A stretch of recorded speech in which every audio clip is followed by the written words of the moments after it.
no domingo último que estive pregando, não domingo passado, mas há dias atrás, nós refletimos sobre o Espírito Santo capacitador da igreja. Hoje, desejo convidar-vos a estarmos refletindo sobre, pelo Espírito Santo, somos feitos vidas cristãs autênticas. Vidas cristãs autênticas através da obra do Espírito Santo do Senhor. Quero convidá-los a abrir a palavra de Deus, você em casa, você em qualquer outro lugar que está participando e você que está aqui no santuário. Abra então, ou acesse o texto, 2 Timóteo, capítulo 2, verso 22. Foge também das paixões da mocidade. Atento para a parte B seguinte do texto. E segue a justiça, a fé, o amor e a paz, com os que, com um coração puro, invocam ao Senhor. Segue a justiça, a fé, o amor e a paz, e este coração purificado, e que tem em seu coração a experiência do Espírito Santo de Deus, estes invocam ao Senhor e, sem dúvida, não precisa nem dizer, serão ouvidos quando invocarem. O texto que Paulo escreve a Timóteo, tanto a primeira carta como também a segunda carta, estão entre as chamadas cartas pastorais. Paulo escreveu cartas às igrejas, mas também escreveu cartas que foram cartas específicas, escritas a Timóteo, escritas também a Tito, a Filemon, e estas cartas são chamadas cartas pastorais, são conselhos pastorais. Timóteo era um jovem pastor, e que recebeu de Paulo a direção para o seu ministério, assim como Tito, quando na ilha de Creta, e Timóteo, provavelmente em Éfeso, orientados pelo Senhor, exerciam o seu ministério. E quem o Senhor usou para orientá-los foi o próprio apóstolo Paulo. E a carta, então, faz parte deste conjunto de cartas chamadas cartas pastorais. Irmãos queridos, o Espírito Santo do Senhor é aquele que capacita a igreja e é aquele que dá ao crente a oportunidade de viver uma vida cristã autêntica. O crente salvo pertence a Deus. É propriedade de Deus. A partir do momento em que ele recebe a Cristo como seu Senhor e Salvador, por meio da ação poderosa do Espírito Santo, reconhece Cristo, este crente então passa a pertencer ao Senhor, e o Espírito Santo então faz morada no crente. O Espírito Santo vai morar com o crente. E esta comunhão entre o Espírito e o crente sela a promessa do Senhor e a confirma no coração de cada crente, de cada servo do Senhor. Sabemos que Jesus disse que enviaria o Espírito Santo para ser o consolador, conselheiro e guia da igreja.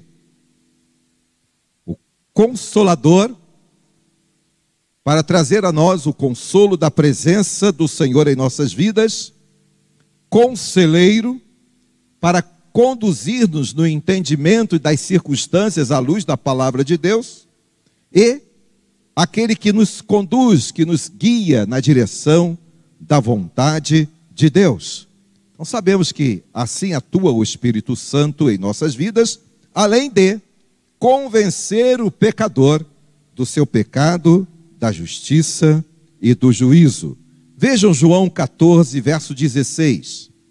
O Senhor dizendo que iria rogar ao Pai, e eu rogarei ao Pai, ele vos dará outro Consolador, a fim de que esteja para sempre convosco.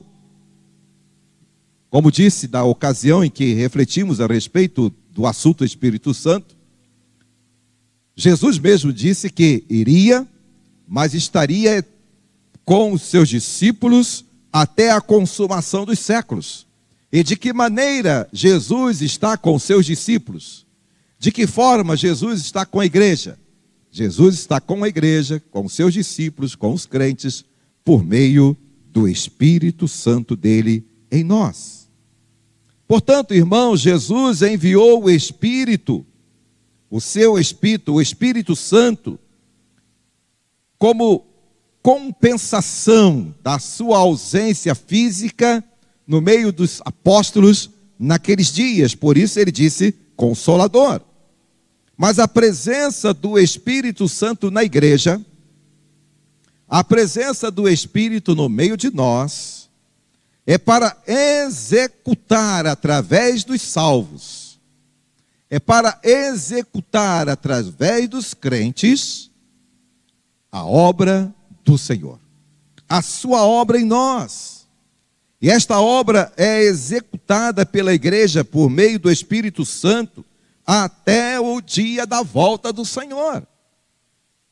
Consumação dos séculos, significando o dia da volta do Senhor.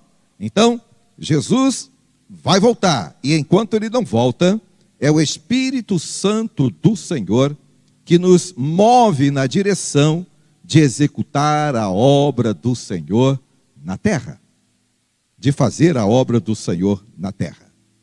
Portanto, irmãos, uma vida cristã movida pelo Espírito Santo de forma autêntica, como podemos sentir a presença do Espírito Santo?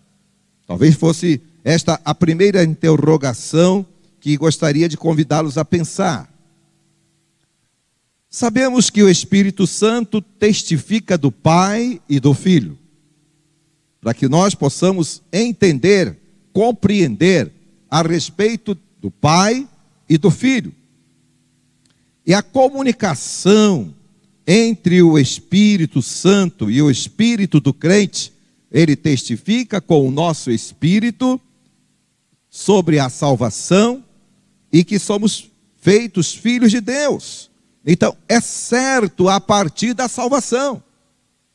A comunicação do Espírito de Deus com o nosso espírito, ela está presente e ela é fato, a partir da nossa experiência de salvação. E como o crente, então, sente a presença do Espírito Santo? Talvez você vai pensar assim, ele sente a presença do Espírito Santo quando algo sobrenatural acontece. Porque é assim que alguns pensam. Mas, irmãos, é interessante pensar que a presença do Espírito Santo pode ser percebida e sentida exatamente na leitura da palavra de Deus.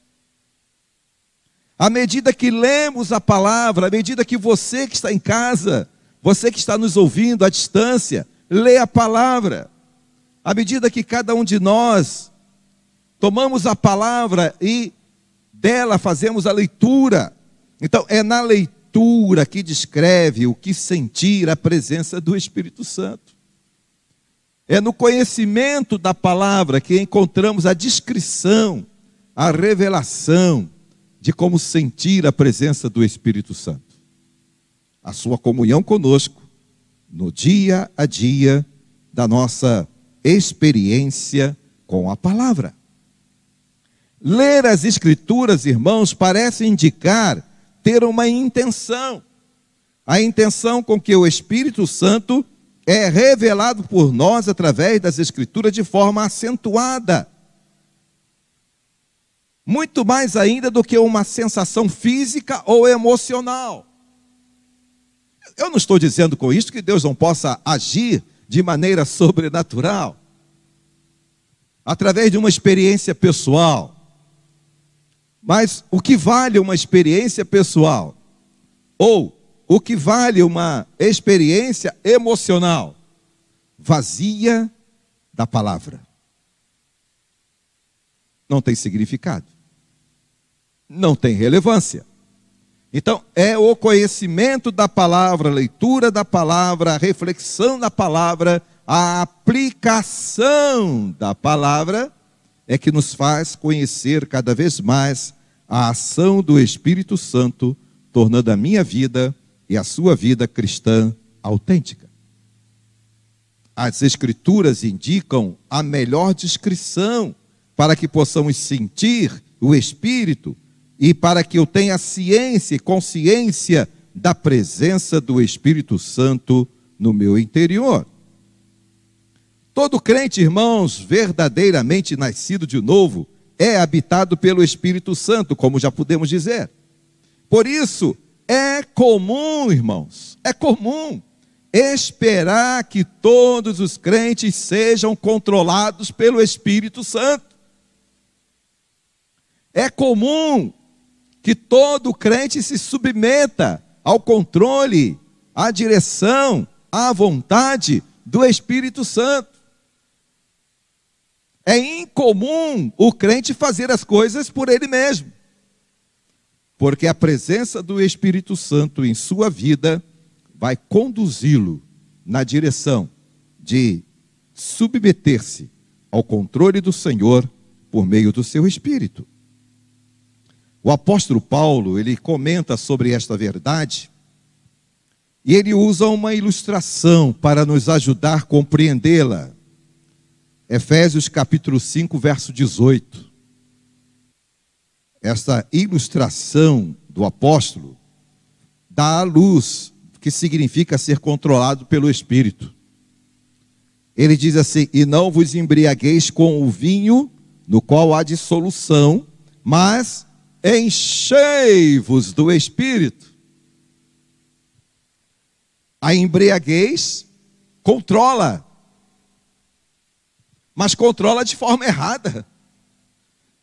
Descompensa o homem. O homem fica sob o controle da embriaguez. E o que o apóstolo Paulo está querendo nos dizer aqui, usando a figura da embriaguez, é dizendo que o crente cheio do Espírito, ele não tem mais controle das suas ações, porque o Espírito Santo agora é que vai controlar, é que vai dirigir, é que vai conduzir, é que vai fazê-lo entender, é que vai fazê-lo sentir. Assim, portanto, irmãos, o Espírito de Deus passa a ter o controle da vida do crente. Uma vida cristã autêntica é uma vida controlada pelo Espírito Santo do Senhor. Movida pelo Espírito, dirigida, conduzida pelo Espírito. Como então podemos entender ser perceptível e nos tornar vasos de bênção? Porque uma vida cristã autêntica espera-se desta vida que seja bênção, que ela possa realmente exalar bênçãos. E como perceber e como podemos ser receptível e nos tornar vasos de bênção na direção e conduzidos pelo Espírito Santo? Primeiro, entender que quando a palavra do Senhor nos chama, e usa a figura do vaso, ele está se referindo a cada um de nós. Que cada um de nós é um vaso. E a gente canta: quero ser o quê? Um vaso de bênção. Não é isso que a gente canta? A oração que a gente faz cantada: quero ser um vaso de bênção. E é verdade. Necessitamos então, irmãos, ser cheios da bênção do Senhor, para que, enquanto vasos, sejamos completos pela vontade do Senhor. Necessitam se encher de todo o importante conteúdo ordenado pelo Senhor. Cada crente, para ser bênção, para ser vaso de bênção, ele precisa estar cheio do importante conteúdo ordenado pelo Senhor. E aonde encontramos o conteúdo ordenado pelo Senhor? Na palavra. Na palavra. O crente precisa, então, irmãos, abrir espaço para que Deus ocupe todas as áreas da sua vida. E é lendo a Bíblia, conhecendo a Bíblia, tendo experiência com o Senhor, abrindo o seu coração, que Ele vai permitindo Deus agir através do seu Espírito, controlando sua vida e ocupando todos os espaços da área de sua vida, da sua forma de sentir, de pensar, de falar, de agir. É desta forma que o Espírito de Deus quer controlar-nos, e Deus, através do seu Espírito, quer nos controlar. Colossenses, capítulo 3, verso 16, vejamos aí, olha. A palavra de Cristo habite em vós abundantemente. Colossenses 3,16. A palavra do Senhor Jesus Cristo, que esta palavra habite no seu coração abundantemente, ricamente, transbordando em toda sabedoria, ensinando-vos e admoestando-vos, e cheio da sabedoria, sejamos instrumento também para ajudar os nossos irmãos, como diz o texto, uns aos outros, com salmos, palavra, com hinos de louvor, cânticos espirituais, cantando ao Senhor com graça em vosso coração, com a presença da graça, com a experiência da graça em vosso coração. Amados, não há como ter parte do Espírito ou da palavra tendo apenas um versículo como se fosse, não é, a resposta. Como a moda antiga. Quem é aqui que se lembra, você que está em casa deve se lembrar, não é? Até há pouco tempo a gente tinha em nossas casas, eu tinha, lá em casa tinha também, a famosa caixinha de promessa. Muitos de nós estamos lendo a Bíblia como se fosse a famosa caixinha de promessa. Vou ler aqui um versículo destacado aqui, vou destacar o aqui. Não, irmãos, é o conteúdo. A palavra precisa ser lida e entendida dentro do seu conteúdo. Então, não é apenas um versículo, isto não basta. O vaso estará cheio, o vaso estará transbordante, à medida que cada crente se dedica à oração e à palavra. À medida em que eu, você, nós, Igreja do Senhor, nos dedicamos à leitura da palavra, ao conhecimento da palavra e à oração, estaremos nos enchendo e nos completando com as bênçãos do Espírito Santo. Quando os crentes se colocam nas mãos do Mestre, pronto para ser usado, estes serão instrumento de seus feitos, para que muitas vidas sejam alcançadas do reino. À medida que eu tenho experiência com a palavra, com a oração, com o Espírito Santo, torno-me instrumento do Senhor. Então, uma vida autêntica, cristã autêntica, é uma vida usada pelo Senhor.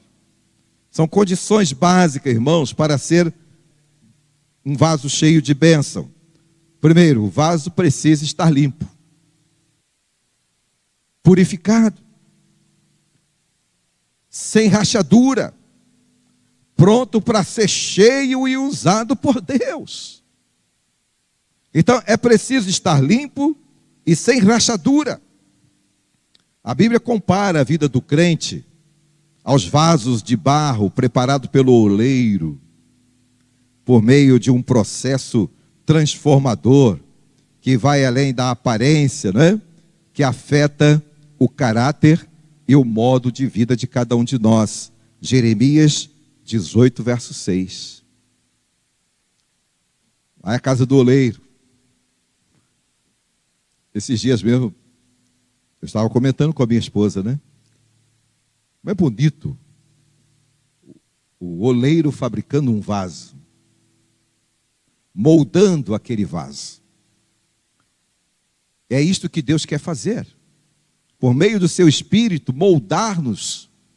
Como o oleiro molda o vaso, Ele quer moldar a minha vida, a sua vida, a sua vida, a sua vida, para ser usado por Ele.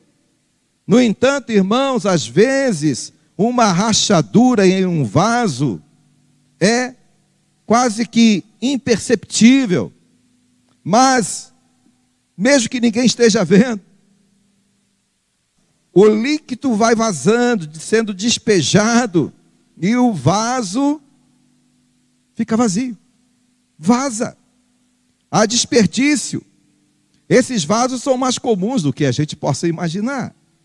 Então, irmãos, é necessário cuidar para que todo o conteúdo bíblico, todo o ensinamento da palavra, todo o conteúdo aprendido em nossa vida cotidiana, no nosso ser cotidiano, no cotidiano da vida do crente, todo este conteúdo precisa estar guardado, reservado em nós, para que completo da virtude do Espírito Santo possa ser usado como vaso de bênção na vida da igreja, na vida das pessoas, da comunidade, por onde você pode aí testemunhar da palavra do Senhor.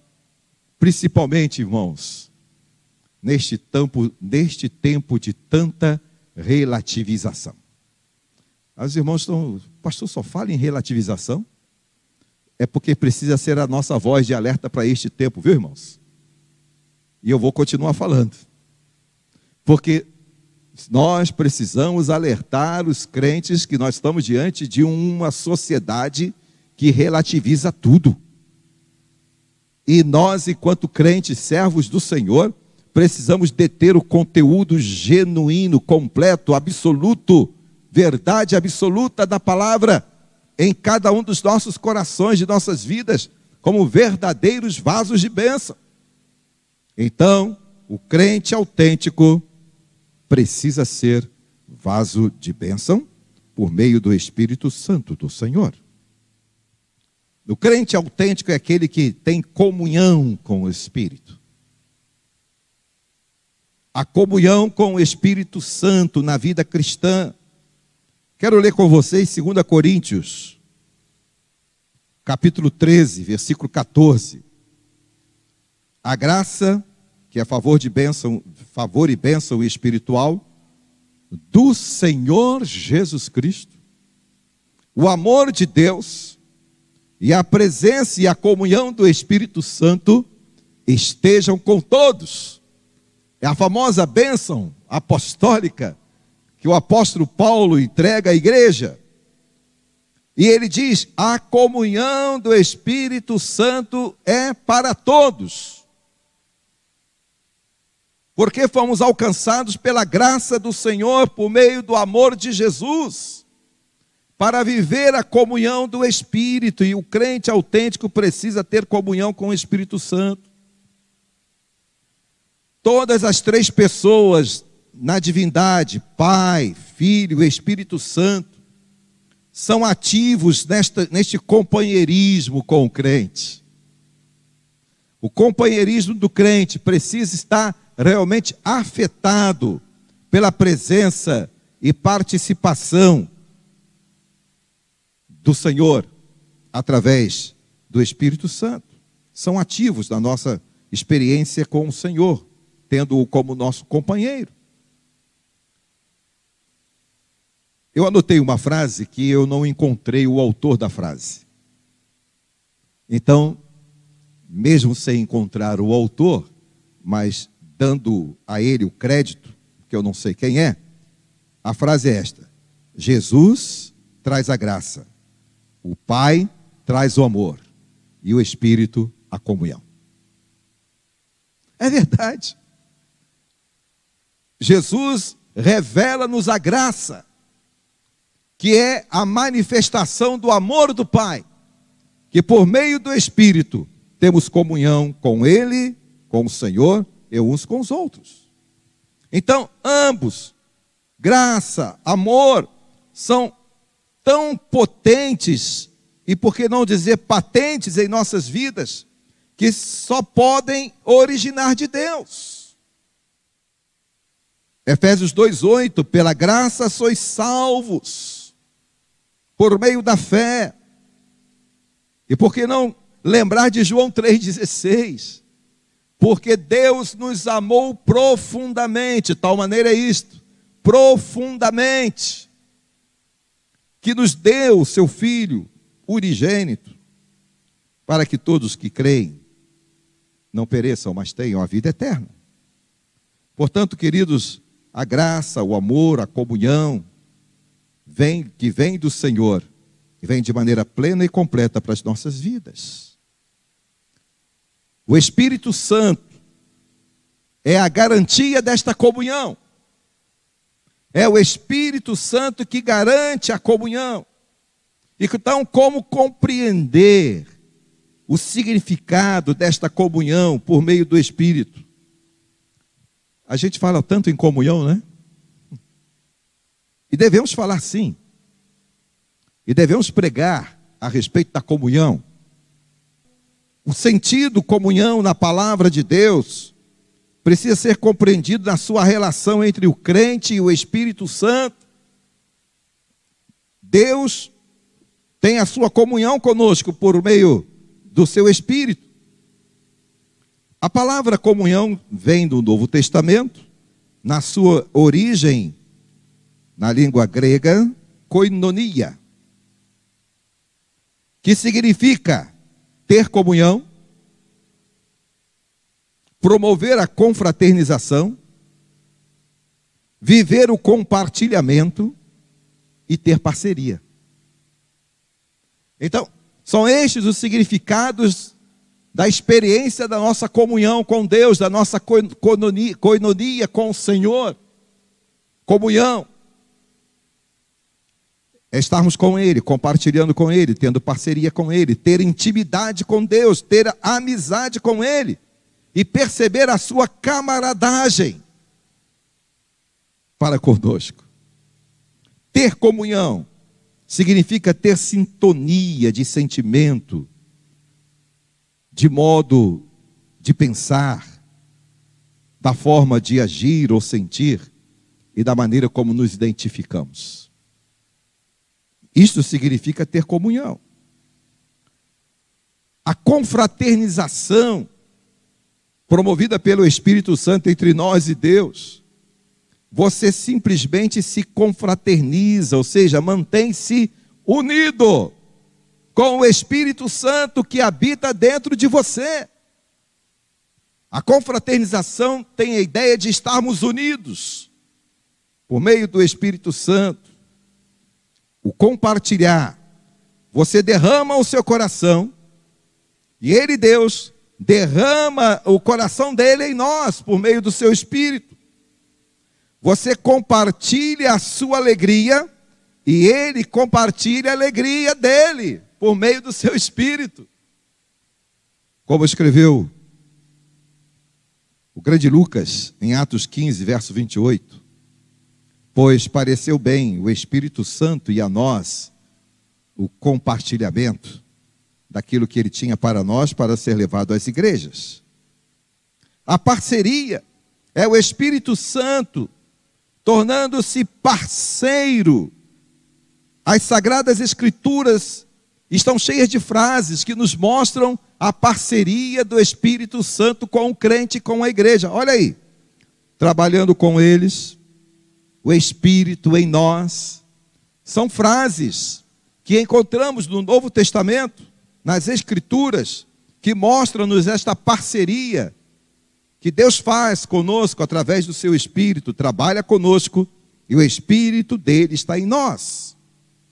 Torna-se isto claro para nós, que a obra do Espírito Santo é feita com a participação dele em nós. E a intimidade? É para experimentar o amor profundo desta relação do crente com o Senhor por meio de Jesus.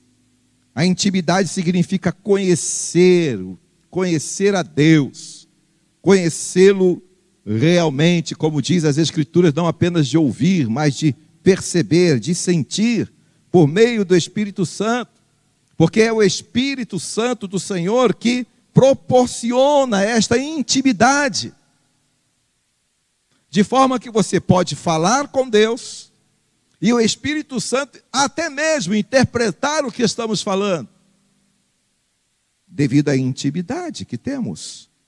Deus derramou o seu amor em nossos corações pelo Espírito Santo que nos foi outorgado. Romanos capítulo 5, verso 5. Você não pode amar a Deus sem o Espírito Santo. Se o Espírito Santo não atuar, não há como ter ou viver este amor. E a amizade. O Espírito anseia ser seu amigo, o amigo mais íntimo, alguém que você possa expressar suas ideias, seus segredos, abrir o seu coração, tudo o que você necessitar. Aquele que comanda, aquele que dirige, ele é como um capitão para todos os crentes, é o comandante do crente. E cada crente deve, então, irmão, sempre lembrar que desde que Cristo tomou o seu lugar na cruz e foi para o Pai, e ao lado do Pai está o Espírito Santo, a partir daí, é o responsável na terra. É o responsável na terra. Esteja então atento, irmãos, para que você possa ouvir a voz, responder à voz do Senhor, e que possa cada dia estar mais sensível ao Senhor. Ouvir, responder e ser sensível à voz do Senhor. Portanto, irmãos, concluindo, a palavra nos mostra pontos importantes da obra do Espírito Santo na vida do crente. E esses pontos importantes da obra do Espírito Santo na vida do crente, revelado na palavra, você só conhecerá se você estudar a palavra. Os que foram abordados aqui, tantos outros, devem, portanto, levar a cada crente a descobrir o quanto o Espírito Santo pode realizar na sua vida cristã. Pode-se afirmar que a vida segundo o Espírito frutifica em nós a santificação. Suscita e exige de todo crente, que cada crente, no segmento da sua vida, seja um imitador do Senhor Jesus. O acolhimento das bem-aventuranças, a escuta mediante a palavra de Deus, a participação consciente de cada crente, a assertiva do crente na direção de fazer a vontade do Senhor, capacita-nos a uma vida cristã autêntica como igreja do Senhor na terra. A oração, a vida devocional, familiar, comunitária, é fonte de busca para que sejamos cheios do Espírito Santo a cada dia. A prática, conhecimento e a prática do mandamento resulta na presença do Espírito Santo na vida de cada um de nós crentes em Cristo Jesus. Quero concluir lendo com você mais uma vez a palavra, e desta feita ler o texto que está em Judas capítulo 1, a partir do verso 16. Assim concluo a palavra de Deus aos nossos corações nesta noite.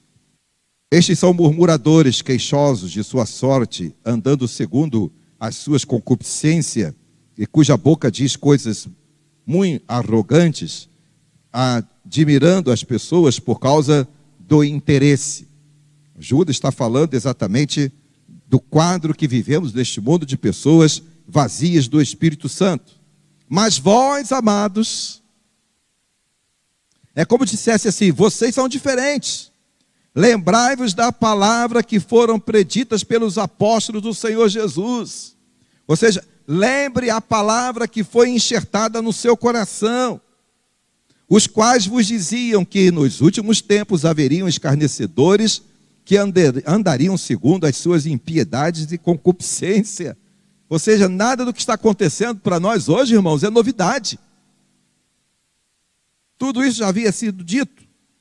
Estes são os que a si mesmos se separam e são sensuais e não têm o Espírito Santo.